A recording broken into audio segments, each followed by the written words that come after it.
Good morning. Today we are going to start talking about our listening notes. And so whenever you look at your AMI packet, here's what it's going to look like. It's going to be the next page in the notes that we haven't done yet, titled Listening Notes, and starts off with a Charlie Brown. Before we get started, I wanted to talk about this article that I found in the Guardian magazine. In my 13 years of teaching, I've noticed that oftentimes students will ask if they can listen to their music while they do their homework in class. And they say that it helps them actually think better. But this article shows the importance of listening and how listening impacts our ability to process information. And so as you see, it says, many students do their homework and revision while listening to music. Many of them will swear that listening to their favorite songs makes them study better. But does it help or does it hurt? And the article is very clear that it actually hurts. If you look at number 1, it's highlighted in blue. Students who revise in quiet environments perform 60% better in their exam than peers who revise while studying and listening to music that had lyrics. Number 2, students who revise while listening to music without lyrics did better than those who revised to music with lyrics. Number 3, it made no difference if students revised listening to songs that they liked or disliked.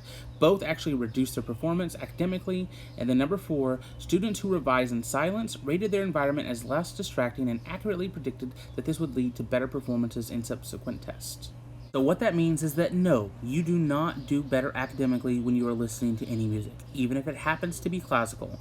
Instead, you're more likely to be able to pay attention and understand the world around you when you are focused entirely on it without distraction. The current world is ripe with distraction, and you've noticed it anytime you've tried to talk to a friend or even to a parent, and they are busy the entire time looking down at their phone. They're engaged with a game, they're engaged with texting or social media, and instead of listening to you, their attention is divided. Of course, nobody likes having the person that you're talking to not pay attention. As students, you spend 9% of your time writing during the day, 16% reading, 30% speaking, and 45% of the time listening. And so it's important that we understand how to listen. Now, if you look at this cartoon, you'll see the example of what I was talking about earlier, of how whenever you're talking and the person is just kind of responding, they might be grunting, they might be saying things like yeah, but they're not actually paying attention. And I think that most of us can actually really relate to this little boy when he says you can never tell if they're listening or not. None of us actually like it. It always makes us feel bad. That's why it's important for us to learn how to listen better. One fantastic TED Talk that I think you should all listen to in regards to listening is going to be a TED Talk by Julian Treasure. And in it, he talks about how important listening is. And we are losing our listening.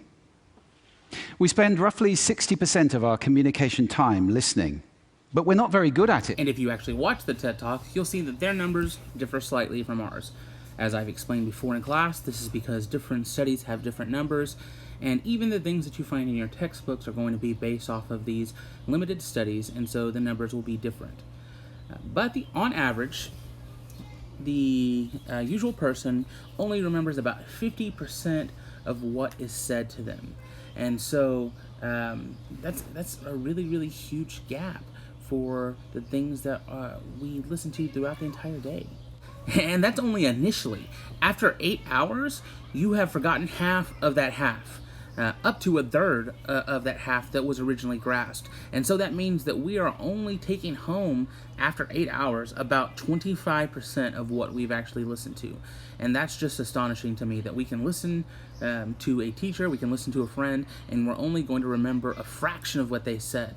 And that's why it's so important for us to repeat these things once in a while. And if you paid attention to my class, I tend to repeat things a couple of times because I don't want you to get left behind in terms of the knowledge that's gained. So, listening is important, as I've already talked about in school, but more specifically whenever you're studying, because it's going to impact how you actually retain the information. But it's also important in terms of relationships. Remember, relationships can be friendships, or it can even be romantic relationships. According to this article from Psychology Today, it talks about how deep listening actually impacts our personal relationships and why it's so important. It says that according to psychologist Carl Rogers, Active or deep listening is at the heart of every healthy relationship. It's also the most effective way to bring about growth and change, and so it's important that we become good listeners. And then further on down the article, it talks about some ways that you can actually become a better listener. And if you have been paying attention to previous notes, you'll see that these go along with it. A couple of the examples are to pay attention to body language, because remember, body language can often be in opposition to what's being said, and so you will know if someone's truly upset even if they say, "No, I'm not mad." You can also cultivate empathy or put yourself in the other person's shoes. You can look into the person's eyes when they're speaking, and you can also notice the speaker's tone and inflection, because remember, some of the things that we've talked about in previous videos and also in class is that someone's tone will often show you how they actually feel, even if the words that they're saying says that everything is fine. And so here are a couple of examples that you can use in order to help your relationships in terms of better listening.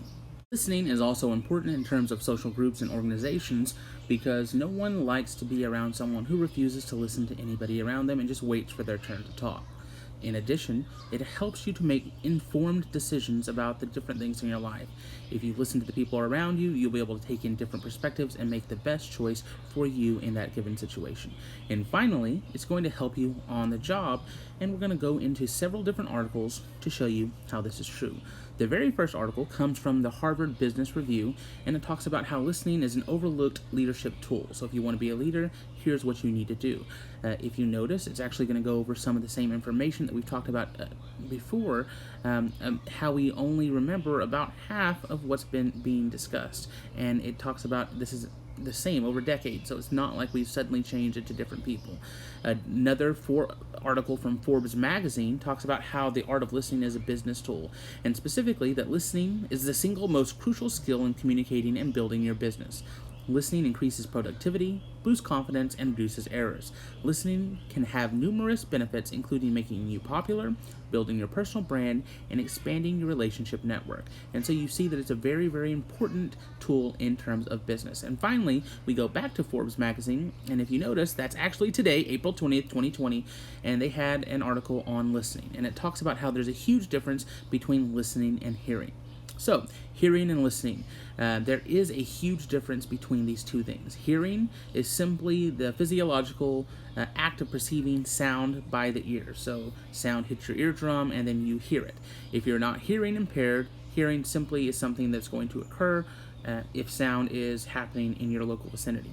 Listening, however, is something that you have to do consciously because you're choosing to do it. Listening requires concentration so that your brain can process meaning out of words and sentences. So it takes effort in order to listen to what's being said.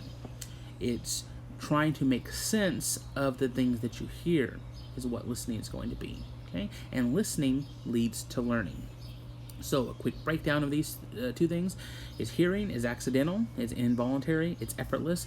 Listening is focused, it's voluntary, and it's intentional. And so it's something that you're trying to do.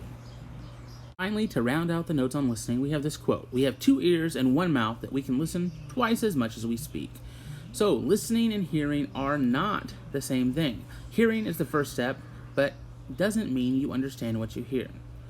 The next fact or fiction: listening is easy. No, listening is not easy. Listening is complex. It's a process that requires energy, effort, and skills, and you actually have to try to make sense of what's going on. And then finally, the speaker is primarily responsible for the message and for the success of interaction. And so this is the biggest problem that we see in terms of people's understanding of the communication model. They think that the person who's speaking has all of the responsibility. But if you cut that model down the middle, you'll see that a huge portion of the communication process involves listening. It involves taking in what you're hearing, decoding it, making sense out of it, and then sending a response that's a direct response to the thing that you listen to, not a response of just what you want to say. And so speaker and listener share the responsibility. A listener may have to make up for a sender's lack of ability. And so I don't know how many times I've heard people say, well, so-and-so teacher is the worst because he or she just doesn't teach me how I need to be taught. It could be that part of the problem is that you're just not being a very good listener, and you are not giving them the feedback that's required in order for them to reshape their message or to give it to you in a way that would better make sense. Now, of course, you're always going to have bad teachers who don't do that, but we cannot always place the blame on the speaker if we are not doing our job as the listener. Listening is very, very important. All right, one of the things that I need to do is make sure that these videos and these lessons are coming across properly. And so remember, part of your job this week is to make sure that you get in contact with me either through Remind or via an email using the proper letter format. Dear Mr. Gamble, blah, blah, blah, blah, sincerely, thank you, and then your name. And so that is one of your assignments this week. And also remember, one of your assignments is going to be focusing on your journal entries. There have been several questions on that, and you need to do a journal entry for every single day, even on the weekend. And so this is not only going to be a grade for my class, but it's going to be something you can look back on. And so the time that you spend during the weekends is still your time. It's still your story. So it's important that you document it. All right? Thank you guys. I'll see you on Wednesday.